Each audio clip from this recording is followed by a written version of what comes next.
దీపావళి పండగ అసలు ఎందుకు జరుపుకుంటారో తెలుసా? ఈ రోజు దీపాలు ఎందుకు వెలిగిస్తారో తెలుసా? తెలియకుంటే ఈ రీల్ చివరి వరకైతే చూడండి, మీరు ఖచ్చితంగా అయితే తెలుసుకుంటారు. నరక చతుర్దశి కొన్ని యుగాల ఎన్నికి వెళ్ళిపోతే అసురుడు అనే ఒక రాక్షసుడు భూలోకంలో స్వర్గంలో చాలా విధ్వంసాన్ని అయితే క్రియేట్ చేస్తూ ఉంటాడు. ఇతడి తల్లిదండ్రులు వచ్చేసి వరాహస్వామి, భూదేవి. ఈ జన్మించిన వాడే నరకాసురుడు.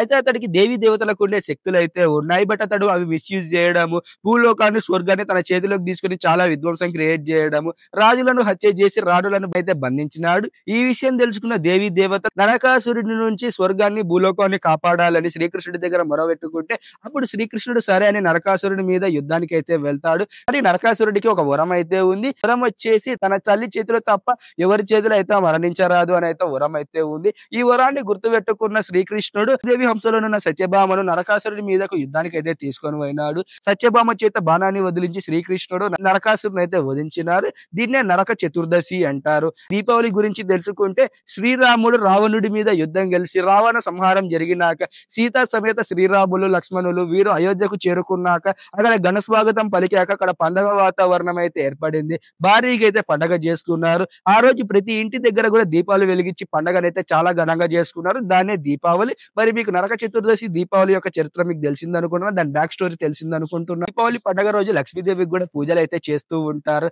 ఎందుకు అంటే క్షీరసాగర మదనం జరిగినప్పుడు అందులో నుంచి లక్ష్మీదేవి బయటికి వచ్చింది. ఎన్నో శక్తులు ఉన్నటువంటి లక్ష్మీదేవికి పూజలు చేస్తే శాంతి ధనం లాంటివి అయితే మనకు సమకూరుతాయని అయితే నమ్మకము. దీపాలు ఎందుకు వెలిగిస్తారు అంటే ఒక దీపాన్ని నూనె వేసి వెలిగించినప్పుడు ఆ దీపం నుంచి వచ్చే పొగ ఏదైతే ఉంటుందో అది ఆకాశంలోని మేఘాల్లోకి వెళ్ళి అక్కడ ఉండే టాక్సిక్ గ్యాసెస్ ని టాక్సిక్ ఎయిర్ రిమూవ్ చేస్తుంది. రాముడు అయోధ్యకు తిరిగి వచ్చిన రోజుని సత్యభామ వధించిన రోజుని మనం గుర్తు చేసుకుంటూ ప్రతి ఏటా కూడా నరక చతుర్దశి దీపావళి గుర్తు చేసుకుంటూ పండగ అయితే జరుపుకుంటూ ఉంటాము. సంవత్సరం కూడా ఎవాల్వ్ అవుతూ ఇప్పుడు బాణాలు కాల్చుకునే స్థాయికి అయితే వచ్చింది. ఈ పండుగను కొన్ని ప్రాంతాల్లో 3 రోజులు, కొన్ని ప్రాంతాల్లో 5 రోజులు అయితే జరుపుకుంటూ ఉంటారు. దీపావళి వెనుకలో ఉన్న స్టోరీ, అలాగే దీపావళి ఎందుకు వెలిగిస్తారు అన్న స్టోరీ, మరి ఇటువంటి మోర్ ఇన్ఫర్మేటివ్ వీడియోస్ కోసం తప్పకుండా నడింపల్లి చిన్నకృష్ణ ఇన్స్టాగ్రామ్ పేజ్ ని ఫాలో అవ్వండి. అలాగే నా నడింపల్లి చిన్నకృష్ణ యూట్యూబ్ ఛానల్ ని సబ్స్క్రైబ్ చేసుకోండి. ఈ వీడియో నచ్చితే లైక్ చేసి కామెంట్ చేసి షేర్ చేయగలరు. ఇట్లు మీ నడింపల్లి చిన్నకృష్ణ శర్మ సైనింగ్ ఆఫ్.